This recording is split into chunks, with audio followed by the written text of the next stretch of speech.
Madame Laura Saltel-Bretel, merci de nous rendre visite dans le cadre de ces forums d'association des Mureaux, aujourd'hui le 3 septembre. Donc nous sommes ici pour parler de votre activité, Lions Club. Qu'est-ce que c'est le Lions Club aujourd'hui? Alors le Lions Club, c'est une association caritative internationale. Ça a été créé aux États-Unis il y a plus de 100 ans et aujourd'hui c'est dans 210 pays dans le monde. D'accord. Donc en France on est organisé en clubs, différents clubs par district, et donc moi je représente le Lions Club de Meulan-les-Mureaux. D'accord. Et quelles sont les activités que vous allez nous proposer au sens régional du terme pour la rentrée? Sur cette rentrée nous allons avoir deux actions. Dont les recettes vont être versées à l'école des chiens guides pour malvoyants et aveugles. La vue étant on va dire, une activité et une cause importante du Lions. Donc nous organisons le 18 septembre à Triel-sur-Seine, à l'espace Rémi Barra, un salon qui s'appelle Plaisir de septembre. Donc, comme son nom l'indique, l'idée c'est de se faire plaisir avec des gourmandises, des cadeaux, de la déco, etc. Il y a à peu près une vingtaine d'exposants régionaux, locaux même. Et puis le 9 octobre, on organise une marche nordique qui s'appelle les Foulées Solidaires. Cette marche nordique a lieu sur la base de loisirs du Val-de-Seine, à Verneuil. Elle est ouverte à tous, puisqu'il y a 3 parcours de proposés qui vont de 2 km 2 à 12 km. Donc on peut vraiment accueillir des petits, des plus grands, des plus âgés, etc. Et donc l'ensemble des fonds récoltés sera reversé à cette école. Très bien, bravo. Une dernière question. Pourquoi cette incursion vers Triel et Verneuil? Parce qu'a priori, avant, vous ne faisiez pas ce type d'activité. On fait Meulan-les-Mureaux. Et c'est vrai que la base de loisirs, c'est Verneuil-les-Mureaux aussi. Et là, on le fait en collaboration avec le club d'Orgeval Verneuil-Vernouillet. Et pourquoi Triel? Parce que on avait envie effectivement d'agrandir un petit peu notre périmètre. Triel, c'est une ville qu'on connaît bien. On a des relations sur Triel qui sont très amicales et qui ont gentiment accepté donc, de nous prêter l'espace Rémi Barra. Donc voilà. Très bien, voilà les belles activités en perspective de la part des Lions Club. Et puis surtout, n'hésitez pas à venir vers nous si vous avez un autre événement qui pourrait être une source d'information. Et si vous ou vos spectateurs ont envie de participer à nos activités, d'intégrer notre club, on sera ravis de les accueillir. Peut-être un téléphone ou un site internet? Alors, vous pouvez passer un mail et moi je réponds. Donc le mail c'est lions, L-I-O-N-S en minuscule, .mlm, c'est Meulan-les-Mureaux, 78 @gmail.com. On me fait la demande et moi je réponds par téléphone ou par mail. Très bien, madame. Voilà. Un vrai plaisir et puis à la prochaine. À la prochaine, merci beaucoup. Donc je suis avec la présidente, on va dire, quelqu'un qui s'occupe de la directrice, on va la dire. directrice d'un organisme très reconnu ici dans Mureaux, l'Office de développement durable. Donc Delphine Tombal, merci de nous rendre visite. Alors nous sommes ici pour parler de votre activité en tant qu'office. Qu'est-ce que c'est l'Office de développement durable ici au Mureaux? L'Office de développement durable est une association, ça fait déjà une douzaine d'années qu'on est présent sur la ville des Mureaux. Et donc notre objectif est de faire de la sensibilisation à l'environnement et au développement durable. Donc plus les années passent, plus on sait que c'est important. Surtout cet été. Cet été a montré encore que notre planète est quand même assez fragile et qu'il faut en prendre soin. Et donc notre mission au quotidien, c'est justement d'informer la population, de la sensibiliser à tous ces enjeux importants pour notre planète. Donc on est une structure qui est localisée sur les Mureaux, à côté de la médiathèque, dans un bâtiment qui s'appelle le Synergie Lab. On est 2 salariés et donc on intervient beaucoup sur les domaines d'éducation à l'environnement. Donc on intervient dans les écoles primaires, collèges, lycées. Est-ce que selon vous, les gens sont beaucoup plus sensibles à cette problème Oui. la Alors en nature. plus, nous, nos thématiques sont vraiment environnementales, donc la réduction des déchets, la préservation de la biodiversité, la préservation de l'eau, Oui, justement. bien sûr. Donc cet été, c'était quand même faire des économies d'eau, c'était le leitmotiv un petit peu dans beaucoup de régions en France. Oui. Donc voilà, on essaye d'éveiller justement le grand public à toutes ces attentions importantes pour Et préserver notre qualité de vie. Et comment vous faites pour vous adresser au grand public, mis à part les écoles Alors, comme je l'ai dit, il y a les écoles, il y a aussi des événementiels. Donc tout le long de l'année, on participe à de gros événementiels. Donc on est là aujourd'hui au Forum de rentrée, on sera là dans une quinzaine de jours à l'événement qui s'appelle Fleur en Seine. Oui, bien sûr, Et très connu. également, sur les Mureaux. Ensuite, on fait des événements nous-mêmes comme le village du développement durable qui a lieu en avril-mai. Tout le long de l'année, on propose aussi des expositions, des ateliers en destination de la population, des expositions qui peuvent avoir lieu à la médiathèque des Mureaux ou autres lieux. Donc voilà, il y a toute une dynamique qui est proposée. On est maintenant aussi certifié organisme de formation, D'accord. et donc du coup, on va proposer également des formations à l'attention de public privilégié ou d'animateurs ou grand public sur cette thématique-là de l'environnement, de la préservation de la biodiversité, etc. D'accord, donc prochain rendez-vous à Fleur en Seine, Fleur en j'espère. Seine, voilà, Hein? Fleur en Seine. Et puis surtout, comment fait-on pour vous contacter? Vous avez Alors, un site internet, voilà, un moyen on a d'écoute? un site internet qui est le www.officedd.fr. Vous pouvez également nous suivre sur les réseaux sociaux. Donc on a une page Facebook et une page Instagram. Donc Facebook c'est Office du développement durable et Instagram Office DD. Merci beaucoup Delphine Thomas, un vrai plaisir d'avoir échangé avec Merci vous. à Et vous. surtout, n'hésitez pas à revenir vers nous lorsque vous aurez davantage d'informations pour transmettre ça au public. Merci Très bien, beaucoup. merci à vous, bonne continuation. Donc je suis avec Guillaume Frelico, donc membre actif des clubs des Mureaux, les Mureaux Rugby Club. Un club connu et reconnu par un passé glorieux, Oui. mais aujourd'hui avec le temps, etc., on est en train de rebâtir ces belles clubs. Merci de nous accorder votre temps. Merci à Donc, vous. qu'est-ce que c'est aujourd'hui les clubs, aujourd'hui les Mureaux Rugby Club? Aujourd'hui, c'est un club qui se reconstruit difficilement, Oui, oui. dû au Covid, dû à des projets qui ont échoué dans le passé, vraiment une fusion avec Triel qui n'a pas fonctionné. Donc on rouvre le club après des années de fermeture. C'est compliqué de trouver des jeunes. On a réouvert l'école de rugby aussi. C'est assez compliqué. Donc plus les années passent, bon, ça commence à revenir. On a de plus en plus de licenciés, d'enfants qui sont très contents, qui prennent du plaisir à venir aux entraînements le mardi et le samedi, à faire des tournois, des matchs. Donc c'est sur la bonne voie, c'est compliqué, c'est beaucoup de travail. Mais on fait en sorte que ça fonctionne. Donc l'esprit est toujours là, on va dire. Il y a l'esprit toujours est toujours là, c'est toujours une bonne ambiance, c'est toujours D'accord. une belle bande de copains. Donc, Alors, c'est le plus j'ai important. compris qu'il y a une sorte de changement dans les poules. Vous êtes dans quelle poule aujourd'hui? Dans quelle poule Aujourd'hui, on est en deuxième série. Ouais. Donc en fait ils ont fait un jumelage, il y a la deuxième série et de la quatrième mélangée, troisième, donc c'est un peu mélangé. Cette année on a beaucoup d'équipes du 94, du 91 et du 77, donc ça va faire des voyages assez longs. Voilà. Ça va être sympa, ça va être une belle Alors, saison. et pour peut-être conclure, comment dire quelles sont les étapes du club pour cette année? Qu'est-ce que vous attendez? Quelles sont les attentes? Quelles sont les... Cette année, on veut mieux commencer la saison qu'on l'a commencé l'année passée. L'année passée, on a eu beaucoup de mal à commencer la saison. On est tombé sur des équipes qui jouent à des niveaux au-dessus, largement au-dessus, donc ça a été très dur. On a eu beaucoup de blessés. On s'est mal préparé l'année dernière.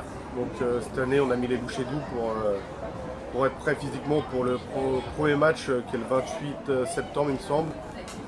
Donc voilà, et ce qu'on veut, c'est faire une belle saison, aller le plus haut possible, Si on a la possibilité de faire la finale Île-de-France, on la fera. Si on peut faire le championnat de France, on le fera. On se met zéro barrière. Nous, ce qu'on veut, c'est passer des bons moments, profiter un maximum sur le terrain. Et voilà, et après, on verra. Alors, si quelqu'un est intéressé par les sports, quels sont les moyens de communiquer? Comment peut-on vous contacter? On a un site Facebook, Rugby Club Les Mureaux, et voilà, il y a toutes les coordonnées dessus. D'accord.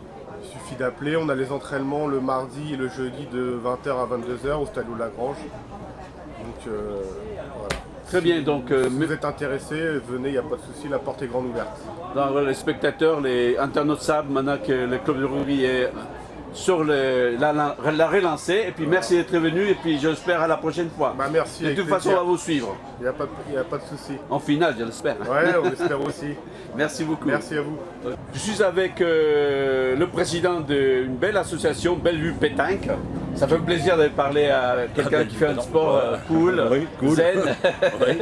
Alors, dites-moi, Daniel Reynaud, président de cette belle association, quelles sont les caractéristiques de votre club? Nous sommes Un un petit peu jeune club. d'histoire. Ouais. Un jeune club, j'ai débuté en janvier cette année. Ouais. Donc nous sommes actuellement une vingtaine d'adhérents. L'année prochaine, je pense qu'on sera à peu près une trentaine, parce que j'ai pas mal de personnes qui vont quitter le club, certains clubs pour venir chez nous, parce que c'est une très bonne ambiance, c'est très amical. Et nous sommes un club FPJP surtout. Donc on fait beaucoup de concours, championnats et tout ça. On n'a pas de choses, et donc par contre je recherche des féminines. Parce qu'on n'a qu'une seule femme, et quand il y a des mixtes, c'est difficile. Donc un appel aux éléments féminins des pétanques. s'ils veulent Alors, venir chez nous. dites-moi, c'est toujours facile de caricaturer la pétanque. Est-ce que vous considérez que c'est un sport? Alors, C'est un sport. C'est un sport. Pour moi, c'est un sport, parce que bon, il faut être adroit, D'accord. il faut être concentré. Concentré. Pas souvent la pétanque, elle dit c'est un sport parce que ça boit beaucoup, c'est faux, c'est entièrement faux. Hein, c'est un sport qu'on pratique, on joue tous les jours, D'accord. de lundi au dimanche, jusqu'à de 14h à 20h ou 22h. D'accord. Voilà comment ça se passe. Donc voilà les amis, les clubs Bellevue Pétanque. Qui est au bord de Seine.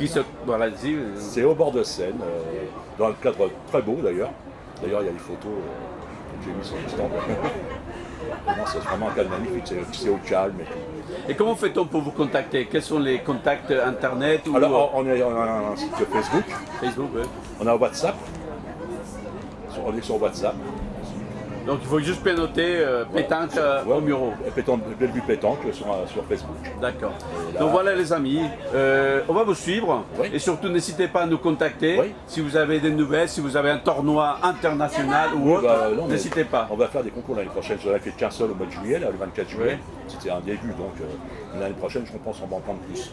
Donc je D'accord. passerai peut-être par vous pour lancer un petit peu les concours. Très bien. Merci beaucoup Merci. pour votre visite, Monsieur Reynaud, et puis à la prochaine j'espère. À la prochaine, sans problème. Ok. Bonne journée. Au revoir. Donc je suis avec Bertrand Czesinski, Oui, c'est ça. qui est professeur et qui a une association qui pratique les Qigong Qigong, pardon. traditionnel. traditionnels. Alors vous pourriez nous expliquer qu'est-ce que c'est ce sport traditionnel qui vient des loin Alors bon, bon, pour situer le Qigong, c'est traditionnel. C'est vraiment, comment dire, ça vient de Chine. Et Qi signifie énergie ou souffle et Gong signifie travail. Donc c'est le travail du souffle ou le travail de l'énergie, tout simplement. Alors pour faire un parallèle avec le yoga aussi, c'est un travail de l'énergie.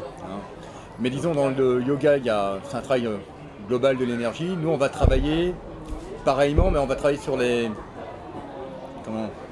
on va faire des postures, mais on va faire aussi beaucoup de mouvements. On va faire du doing, on va faire des points, on va apprendre à sentir les points.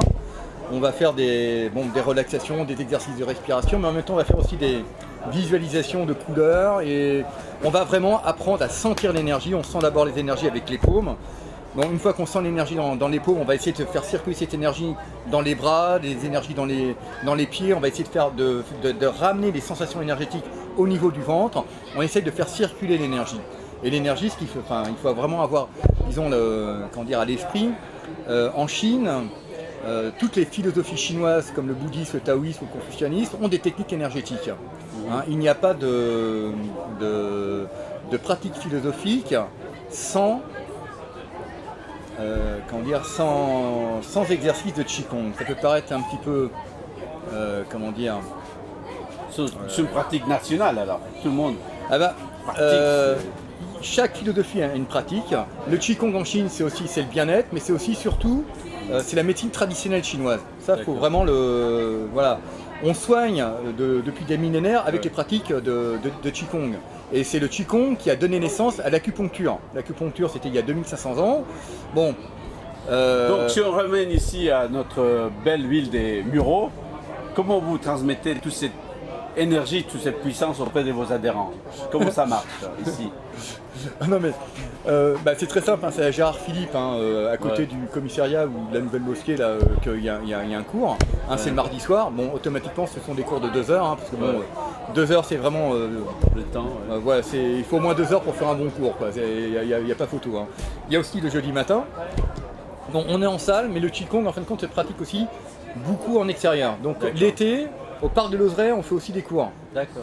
On fait un Qigong du bâton. C'est des exercices aussi, mais tout, ce qu'il faut retenir, c'est que c'est dans la sensation énergétique. C'est-à-dire, c'est pas une gymnastique où on fait des mouvements pour essayer d'étirer les muscles. On fait des exercices où on fait des mouvements pour ressentir ce qui se passe à l'intérieur de notre corps. C'est surtout ça. Donc on sent vraiment quelque chose. Là, à partir du moment où on porte notre attention sur une partie de notre corps, on doit sentir l'énergie. Et le but, c'est vraiment de sentir les énergies, de sentir l'énergie partout dans notre corps, mais de nourrir l'énergie du ventre. 2-3 doigts sous le nombril, il y a le point du ventre, le dantian inférieur, enfin il y a le point du ventre comme on appelle, et c'est de ramener cette énergie au ventre. Parce que pour le ventre, c'est la force personnelle, et pour un asiatique, le ventre, c'est sacré. Il n'y a pas encore si longtemps, il y a peut-être 20 ou 30 ans, au Japon, il n'était pas rare de voir des Japonais refuser de se faire opérer de l'appendicite parce qu'on touchait au ventre. Parce que le ventre, c'est la force personnelle. Donc nous, voilà, on ramène les énergies au ventre. Parce qu'une fois que les énergies sont au ventre, le corps, il se tend un petit peu, il rentre plus ou moins en osmose, on va dire, entre les énergies du cosmos et le macrocosme et le microcosme. Nous, on est un univers, on est le microcosme. Le macrocosme, c'est l'univers dans sa globalité. On essaie de vibrer un petit peu comme l'univers. Alors combien d'adhérents vivent cette pratique que vous... On est une vingtaine dans l'association, mais ça varie. Hein. Avec le Covid, ça a un petit peu baissé. Ah bah oui, mais avant, on était un petit peu plus haut. Quoi. Mais bon, qu'importe. Mais bon, on est grosso modo pour le moment une petite vingtaine, mais là, on devrait cette année dépasser la vingtaine. Vous êtes optimiste pour l'avenir de votre pratique ici au Mureaux? Pas de soucis. Sans problème. Alors, comment fait-on pour vous joindre? Vous avez un site internet? Non.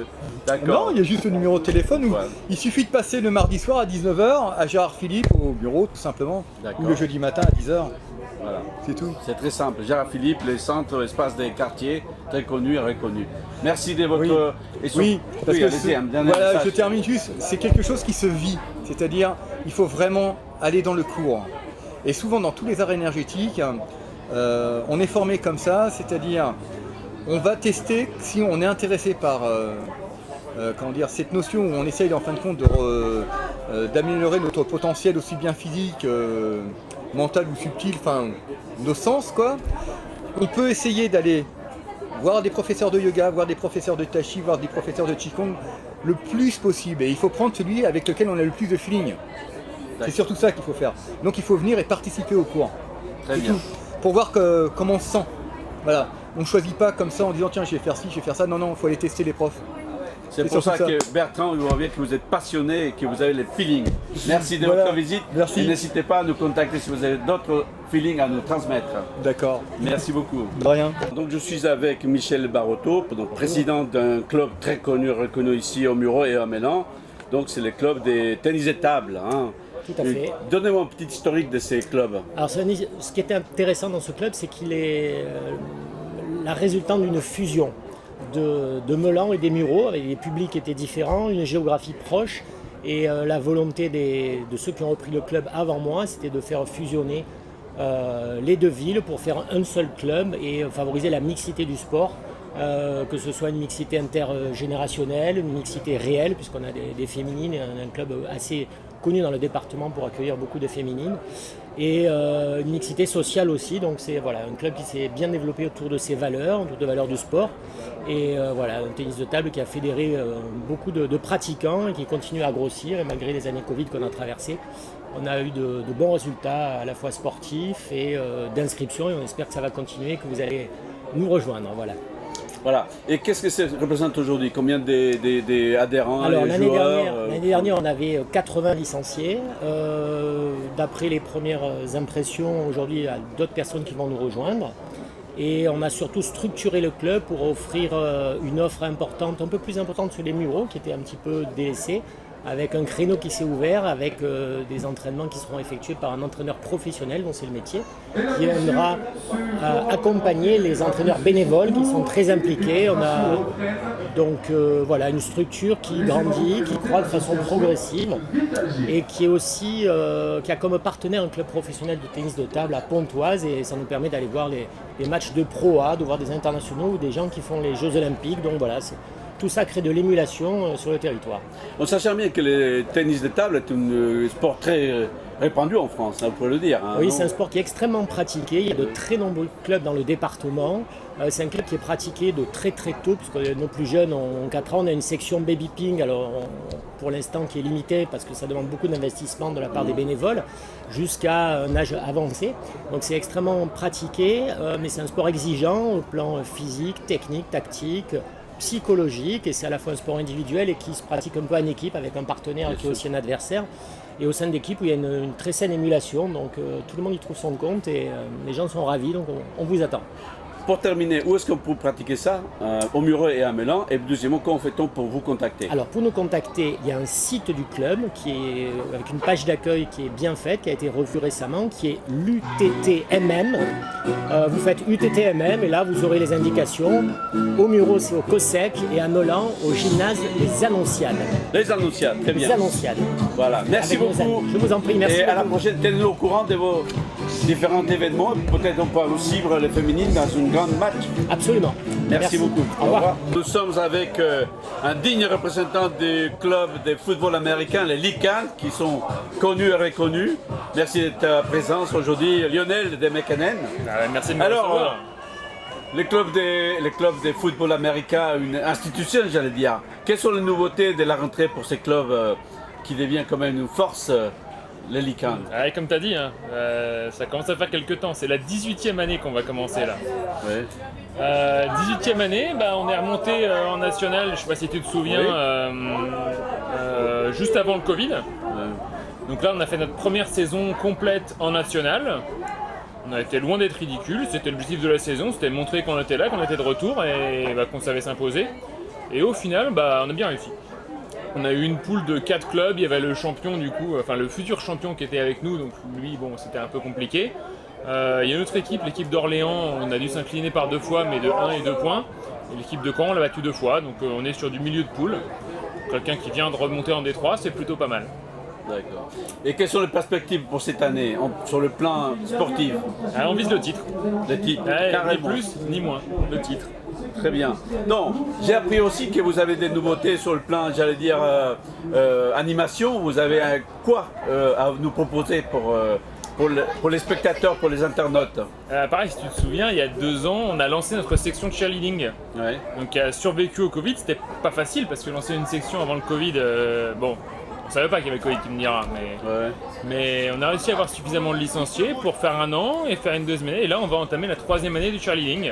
Alors, juste avant, pour ceux qui ne connaissent pas, qu'est-ce que c'est le cheerleading? Tu pourrais expliquer au public français qui est peut-être pas... Le public français connaît plus, je pense, le cheerleading sous le terme de pom-pom girl. D'accord. On préfère cheerleading parce que c'est plus sérieux, moins sexiste, tu comprends, en ce moment c'est pom-pom girl, c'est un peu compliqué, et puis c'est pas un sport qui est réservé aux femmes forcément. Ouais. Il y a beaucoup de pom-pom boys qui font donc du cheerleading, et du coup c'est plus inclusif comme terme. Et donc concrètement on a 3 sections, une section junior, senior mélangée, de 12 à... pas de limite en fait, une section minime de 8 à 12 et une section tiny de 3 à 8. Les 2 dernières on les ouvre cette année parce qu'on a eu beaucoup de demandes quand on a fait notamment les quartiers d'été au Murau, tu sais, au château de Belleville. Très bien. Alors, pour conclure peut-être, comment fait-on pour contacter le club et où est-ce qu'on pratique ce football Alors, américain? L'idéal pour contacter le club, c'est Facebook. Ça marche très bien. On a un Messenger, on est tous très réactifs dessus. On pratique au stade Léo Lagrange. Les horaires sont multiples, on va dire. Vaut mieux regarder sur Facebook parce que selon les catégories, ça peut varier. Et si tu me permets une dernière chose sur le club pour la catégorie junior et cadet pour les jeunes. L'année dernière, on a réussi à placer 2 jeunes sur les listes de haut niveau du ministère des Sports. Et donc on a une très bonne filière pour pouvoir accéder derrière au haut niveau. La ville des Mureaux nous aide beaucoup, MSE nous aide, l'intercommunalité GPSO nous aide aussi énormément. Et derrière, ça permet vraiment de réduire le coût de la scolarité pour les jeunes qui nous rejoignent, qui veulent apprendre le foot pendant 1 an ou 2 et ensuite partir au Pôle France qui est à Amiens juste à côté. C'est vraiment une chance qu'on a d'avoir cette conjonction, la ville qui nous aide et le pôle à côté. En tout cas, un vrai message d'un club qui marche bien et puis surtout qui a des belles perspectives. Merci beaucoup encore et puis j'espère te voir la prochaine fois sur le terrain en train d'encourager notre équipe favorite, les Lycanes. Merci beaucoup à nouveau. Mais de rien. Donc je suis avec Laurent Marie, merci d'être très présent parmi nous aujourd'hui dans le cadre du Forum des associations ici au Mureaux. Pourriez-vous m'expliquer aujourd'hui quels sont les atouts des énergies solidaires dans le cadre de ce qu'on appelle la transition énergétique? Qu'est-ce que vous faites pour aller plus vite dans cette transition qui tarde à finir? Oui, ouais. C'est vrai qu'on sent de plus en plus l'urgence. Nous, notre rôle, c'est de conseiller et d'accompagner les ménages dans leur projet de rénovation énergétique. Oui, bien sûr. Parce qu'il y a une vraie nécessité à cet accompagnement du fait déjà de la difficulté à définir, du fait du manque de compétences. Les gens ne sont pas à même de définir seuls leurs projets, donc on leur donne des pistes de réflexion. On essaye de les faire monter en compétences. Ensuite, il y a, selon les cas et selon les profils, possibilité d'un accompagnement plus personnalisé.